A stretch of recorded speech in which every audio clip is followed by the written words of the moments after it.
की सास उमा आज सुबह से ही बड़ी तेजी से अपना काम निपटा रही थी। उसके पीछे की वजह भी काफी खास थी। उसको पूरे 3 साल बाद अपने मायके जाने का मौका जो मिला था। काम करते वक्त वह काफी रिलैक्स थी, क्योंकि सासू माँ ने उससे कहा था कि कुछ दिनों तक दीपा, जो कि उसकी ननंद थी, नहीं आने वाली है। उसकी यह एक ननंद 100 के बराबर थी। उमा शादी करके जब घर आई थी तब दीपा को अपनी बहन की तरह प्यार करती थी, क्योंकि उसे खुद की कोई बहन नहीं थी। लेकिन कुछ ही हफ्तों में ही उसे ये पता चल गया था उसकी ननंद किसी जेलर से कम नहीं है। हालांकि दीपा का ब्याह हो चुका था, लेकिन उसे अपने ससुराल वालों की किसी भी प्रकार की चिंता नहीं थी। उसे जब जी करता था वह अपने मायके चली आती और मायके वालों पर अपना हुक्म चलाती, खासकर अपनी भाभी पर। वही डिसाइड करती थी वहाँ पर क्या खाना पकेगा, कोई घूमने जाएगा कि नहीं, या जाएगा तो कहाँ जाएगा। दीपा ही थी जो हर बार उमा को किसी न किसी बहाने से अपने मायके जाने से रोक लेती थी। लेकिन आज का दिन कुछ अलग था, क्योंकि माँ के कहने पर दीपा के पति ने उसके मायके जाने का इंतजाम कर दिया था। ट्रेन की भी टिकट बुक हो चुकी थी। सारा काम खत्म करने के बाद उमा अपने पति के साथ अपना सामान लेकर घर के बाहर निकले ही थे कि सामने से दीपा आती हुई दिखाई दी। दीपा, जिसके मुंह पर बड़ी सी स्माइल और आंखों में चमक थी। वहीं दूसरी तरफ उमा की आंखों में उसको देखकर पानी आ गया था, जो बस आंसू के रूप में छलकना बाकी था। भैया भाभी के पास आकर दीपा ने कहा, क्यों भैया, कहाँ चले अपनी पत्नी के साथ सैर सपाटा करने के लिए? अपनी बहन को भूल गए क्या? दीपक ने कहा, कहीं सैर सपाटा करने नहीं, तुम्हारी भाभी को मायके छोड़ने जा रहा हूँ।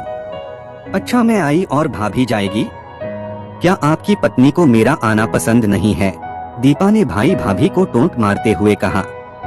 मन में उदासी और आंखों में नमी लिए उमा पलटकर घर के अंदर जाने लगी, क्योंकि उसने मान लिया था कि इस बार भी दीपा की वजह से उसके मायके जाना कैंसिल हो जाएगा।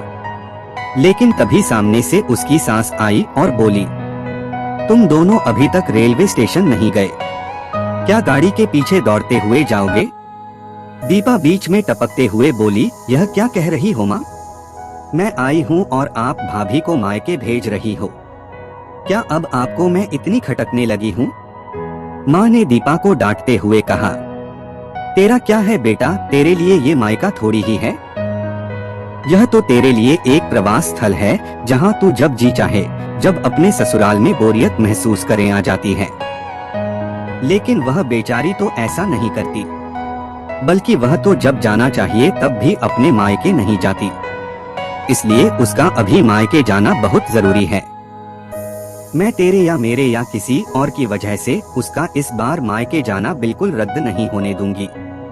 पहले यह बता, तू तो कुछ दिनों के लिए नहीं आने वाली थी ना, फिर कैसे आ गई? मैंने तो ऐसे ही कह दिया था, मैं देखना चाहती थी कि मेरे ना आने से भैया खुश होता है कि मुझे बुलाता है, दीपा ने कहा। हाँ हाँ, क्यों नहीं, कोई बुलाए या ना बुलाए, पर्यटन स्थल पर तो हर कोई जा सकता है।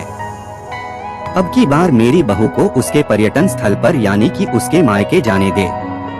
बेचारी ने सिर्फ अपने भाई की शादी देखी है और अब तो उसके भाई को बच्चा भी हो गया है। उसका मुंह तक नहीं देखा उसने, उसे भी अपने हिस्से का सुख भोगने दे। माँ ने दीपा को फटकारते हुए और उमा की साइड लेते हुए कहा। अपनी सास के मुंह से अपने लिए ऐसे शब्द सुनकर उमा की आंखें छलक गई। उसने अपनी सास को गले से लगा लिया। सास ने कहा, बहुत हो गया प्यार, जल्दी जाओ वरना ट्रेन छूट जाएगी। अपनी माँ का बदला हुआ रूप देखकर दीपा बहुत हैरान थी। उसे यकीन नहीं हो रहा था कि यह वही माँ है जो उसका हर कहा मानती थी और हमेशा उसका पक्ष लेती थी, चाहे बहू सही हो या गलत। वही माँ अपने मन में अपनी उस दोस्त को धन्यवाद दे रही थी जो कुछ दिनों पहले उसके घर आई थी और कुछ दिन रही थी और जाते जाते उसकी आंखें खोल गई थी।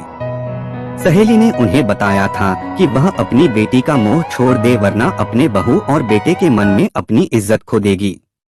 बिना सोचे समझे, बिना अच्छे बुरे का विचार किए हर फैसला सिर्फ अपनी बेटी के हिसाब से लेना सही नहीं है। रेलवे स्टेशन पर ट्रेन के डिब्बे में बैठी उमा के चेहरे पर एक बहुत प्यारी मुस्कान थी, जिसे देखकर दीपक को महसूस हुआ कि यह वह प्यारी मुस्कान है जिसे उसने 3 सालों से देखी नहीं थी। सच ही तो है, मायका महिलाओं के लिए पर्यटन स्थल ही तो होता है, जहां वह अपने ससुराल की सारी चिंताएं, टेंशन भूलकर कुछ दिन आराम से रह सकती है। दोस्तों, हमें उम्मीद है कि ये कहानी आपको जरूर पसंद आई होगी। तो दोस्तों, हमारे चैनल को लाइक, सब्सक्राइब और बेल आइकन दबाना बिल्कुल मत भूलिए ताकि आपको ऐसी वीडियोस मिलती रहे। धन्यवाद।